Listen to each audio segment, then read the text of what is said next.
Second year class आज हम पढ़ेंगे टॉपिक 15.7 जिसका नाम है न्यूटन्स रिंग्स। तो बेटे न्यूटन ने एक्सपेरिमेंट किया वही इंटरफेरेंस वाला, लेकिन उसको जो रिज़ल्ट मिला वो इस तरह की गोल गोल रिंग्स मिली, जहाँ पर आपको कोई डार्क कलर की रिंग्स नज़र आ रही हैं जो कि ज़ाहिर है डिस्ट्रक्टिव इंटरफेरेंस से बनती हैं।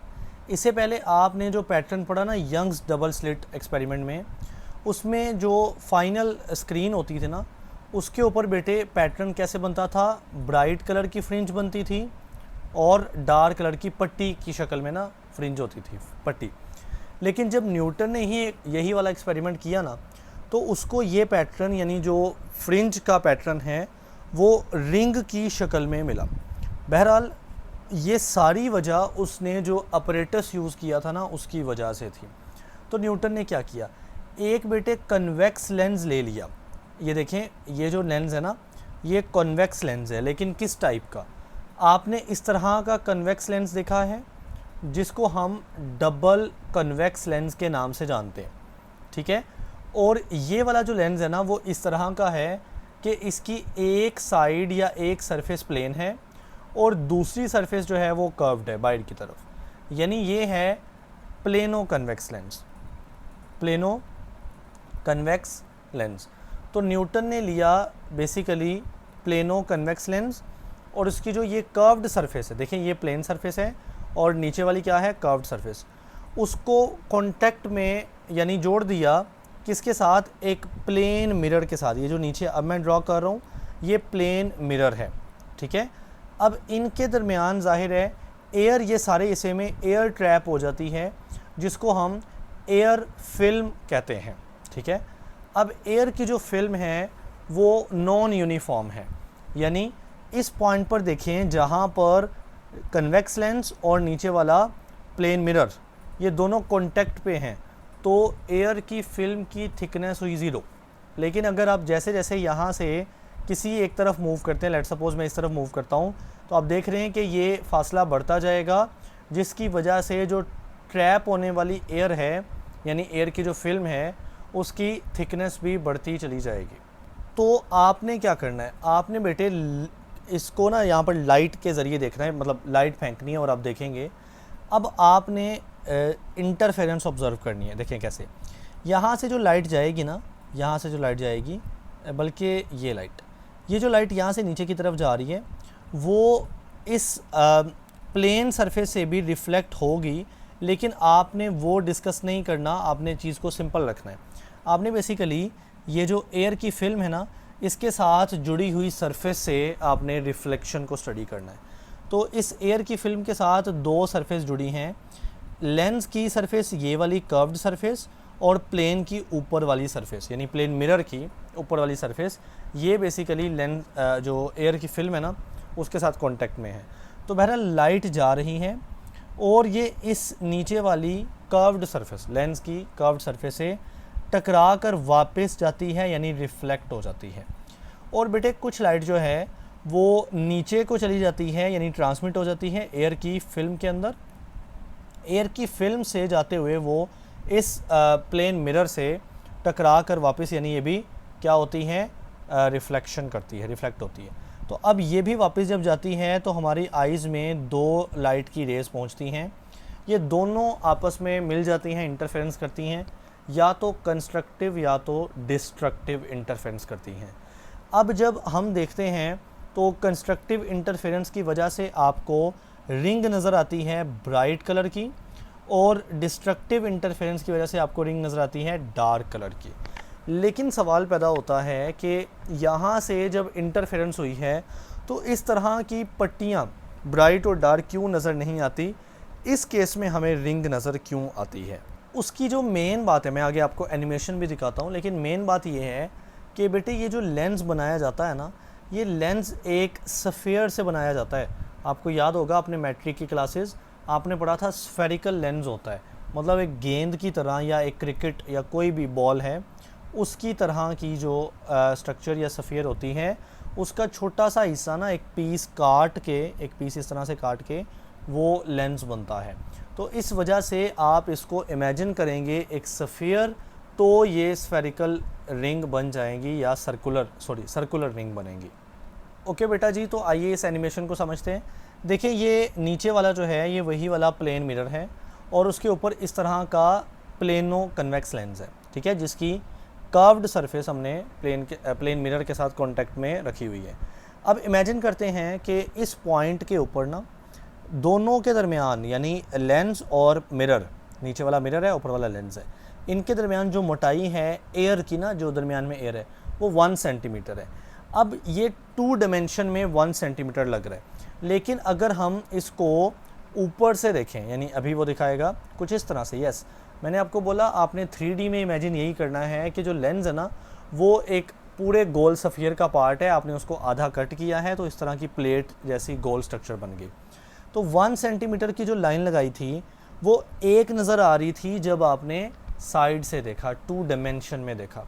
जब आप 3 डायमेंशन में देखेंगे तो आपको ये तमाम एक सर्कल में लाइट जो वो जो लाइन है ना जो 1 सेंटीमीटर की मोटाई थी वो एक सर्कल में नज़र आएंगी, ठीक है। इसी तरह से हम मज़ीद आगे इमेजिन करते हैं। अच्छा, इनको अगर मिला दें तो एक रिंग बन जाएगी। यही वजह है कि न्यूटन ने रिंग ऑब्ज़र्व की थी। अब मान लेते हैं कि थोड़ा सा दूर जाते हैं तो मोटाई बढ़ रही है, तो लेट्स सपोज़ ये 2 सेंटीमीटर की मोटाई हो गई है, ठीक है। अब यही जो अगर मैं 3D में देखूं तो इतनी मोटाई एक सर्कुलर पैटर्न में आपको नज़र आएगी, ठीक है। 2 सेंटीमीटर से एक सर्कल बन जाएगा। अब इमेजिन करें लाइट की ये रे आ रही है, लाइट की वेव्स आ रही हैं, वो पहले ऊपर वाला हिस्सा क्या है, वही वाला कन्वेक्स लेंस है और नीचे वाला प्लेन मिरर है। तो वो लेंस से गुजरती हैं और कुछ लाइट जो है वो यहीं से टकरा के वापस चली जाती है ब्लू वाली। अब रेड वाली आई थी, टकरा के ब्लू वाली चली गई, तो हम इस रेड वाली को रिमूव कर देंगे क्योंकि ये तो टकरा कर अब वापस जा चुकी है ना। लेकिन वही रेड का कुछ हिस्सा नीचे की तरफ भी आता है इस सारी थिन फिल्म को क्रॉस करते हुए और इस मिरर की सरफेस से टकराता है और टकरा कर ये भी जो ना वो वापस जाएगा। तो अब जो नीचे आ रहा था वो तो ख़त्म हो गया ना, क्योंकि अब वापस जाने वाला सिर्फ डिस्कस करते हैं। तो अब देखें ये 2 वेव्स बन गई। ये ब्लू वाली ऊपर वाले लेंस से ही टकरा कर वापस चली गई थी और रेड वाली नीचे से टकरा के वापस आई है। ये दोनों आपस में इंटरफेरेंस करेंगे। आप देख रहे हैं कि ये कैसे इंटरफेरेंस करेंगे। देखिए बेटे, इस पॉइंट पर इस ब्लू वेव का क्रस्ट है और बिल्कुल नीचे रेड वेव का भी क्रस्ट है। अगले पॉइंट पर दोनों का ट्रफ आमने सामने है, तो क्रस्ट के सामने क्रस्ट और ट्रफ के सामने ट्रफ है। देखिए, क्रस्ट के सामने क्रस्ट और ट्रफ के सामने ट्रफ, तो ये करेंगे कंस्ट्रक्टिव इंटरफेरेंस। ऊपर से देखने पर आपको एक ब्राइट कलर का पॉइंट नज़र आएगा क्योंकि यहाँ पर कंस्ट्रक्टिव इंटरफेरेंस हो रही। इसी तरह से ये काम 3D में देखा जाए तो 3D में पूरे एक सर्कल में काम हो रहा होगा। तो इस तरह से ये तमाम वेव्स ऐसे पूरे सर्कल में फैलेंगी। इस तरह ब्राइट जो पॉइंट्स हैं वो पूरे सर्कल में मिलेंगे, मिलाने पर आपको एक रिंग नज़र आएगी जी। तो एनिमेशन हम आगे मूव करते हैं। अब देखें, थोड़ा सा हम पीछे से इधर शिफ्ट हो गए हैं। अब लाइट की वेव आ रही है और टकरा कर जब वापस जा रही है तो बेटे 2 वेव्स बन जाएंगी ना टकरा कर। अब दोनों की जो पैटर्न है, सिमेट्री है, वो कुछ इस तरह से है कि ये पहली वेव का नीचे वाला हिस्सा ट्रफ है और दूसरी वेव का क्रस्ट है। ट्रफ के सामने क्रस्ट आए तो क्या होगा, डिस्ट्रक्टिव इंटरफेरेंस हो गया। अब आप सोच सकते हो कि सर पीछे कंस्ट्रक्टिव क्यों हुई है और यहाँ पर डिस्ट्रक्टिव क्यों हो रही है। ये सारा कुछ डिपेंड करता है दोनों के दरमियान जो थिकनेस है ना, जो मोटाई है एयर फिल्म की ना, उसके ऊपर। तो बहरहाल अब ये दोनों वेव्स क्या करेंगी, क्रस्ट के सामने ट्रफ है तो डिस्ट्रक्टिव इंटरफेरेंस करेंगी। तो डिस्ट्रक्टिव इंटरफेरेंस से एक डार्क पॉइंट बनेगा, लेकिन ये काम एक पूरे सर्कल में हो रहा होगा, तो इसलिए हमारे पास बहुत सारे पॉइंट्स बनेंगे, उनको मिलाने पर एक डार्क रिंग बनेगी। फिर उसके नीचे ब्राइट रिंग, फिर उसके नीचे डार्क रिंग।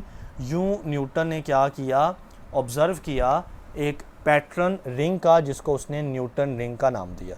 अब जो बिल्कुल सेंटर वाला पॉइंट है ना, उसकी स्टोरी देखते हैं। आप देख रहे हैं बिल्कुल सेंटर पे लाइट की वेव आई और टकरा के वापस गई, लेकिन क्रस्ट के सामने ट्रफ आ रहा है क्योंकि लाइट की वेव आई तो क्रस्ट है मिसाल के तौर पर, और वो नीचे प्लेन था, एक सॉलिड चीज़ थी। वहाँ से टकरा के जब वापस गई तो बेटे वो उलट गई, यानी क्रस्ट के सामने ट्रफ आ गया। अब अगेन क्रस्ट के सामने ट्रफ है तो ये करेंगे डिस्ट्रक्टिव इंटरफेरेंस और आपको मिलेगा डार्क पॉइंट। और आप देख सकते हैं ये बिल्कुल सेंटर वाला पॉइंट है जहाँ पर कोई एयर नहीं है, सेंटर वाले पॉइंट पे ये काम होता है ना। तो अब ये दोनों जो हैं ये इनके दरमियान λ/2 का फ़र्क है, क्रस्ट के सामने ट्रफ आ रहा है, दोनों करेंगी डिस्ट्रक्टिव इंटरफेरेंस जिसकी वजह से सेंटर पे एक डार्क पॉइंट बन गया। जी तो बेटे ये सारी बातें आपने पढ़ लेनी है, ऊपर वाले पैराग्राफ इसमें और नीचे वाले पैराग्राफ इसमें। एक चीज़ के लाइट मोनोक्रोमेटिक सोर्स से आनी चाहिए, यानी लाइट एक कलर की होनी चाहिए, रेड चूज़ कर लो, ब्लू कर लो, तो वाइट लाइट यूज़ नहीं करनी जिसमें क्या होगा बहुत सारे कलर्स होंगे। तो अब जो है आपको ये बात याद रखनी है, MCQs आता होता है कि न्यूटन रिंग में सेंटर वाले जो हिस्सा है ना या सेंटर वाला रिंग है वो डार्क होता है, ये MCQs बनना है। बहरहाल Newton rings can be use to calculate, अब ये जो फाइनल है ये शॉर्ट बन सकता है कि न्यूटन रिंग के फ़ायदे क्या हैं, यानी इसका इस्तेमाल क्या है। The wavelength of monochromatic light, देखें जो मोनोक्रोमेटिक लाइट आप फेंकेंगे और वापस जाएगी, आप रिंग की मदद से या पैटर्न की मदद से उसकी वेवलेंथ जो है वो कैलकुलेट कर सकते हैं। इसके अलावा helps determine the radius of the curvature of the lens. देखें ना, हमने ये जो लेंस बनाया है ये एक बिल्कुल सफ़ियर से बनाया है, तो उस सफ़ियर का जो रेडियस होता है ना उसको बोलते हैं रेडियस ऑफ कर्वेचर। तो इस तरह से आप लेंस को देखते हुए या रिंग को ऑब्ज़र्व करते हुए ये लेंस जिस सफ़ियर से आया है उसका रेडियस निकाल सकते हो, जिसको आप बोलते हो radius of curvature of the lens. ठीक है, इसके अलावा use in the precision optics to detect surface irregularity, यानी इससे आप ये डिटेक्ट कर सकते हो कि जो लेंस है क्या उसकी सरफेस में कोई इरेगुलरिटी है, कोई ख़राबी है या बिल्कुल परफेक्ट है। कैसे? अगर लेंस की सरफेस बिल्कुल स्मूथ या बिल्कुल परफेक्ट हुई तो बेटे उससे बनने वाली रिंग बड़ी सर्कुलर होंगी, बड़ी गोल होंगी अच्छे तरीके से, यानी रेगुलर होंगी।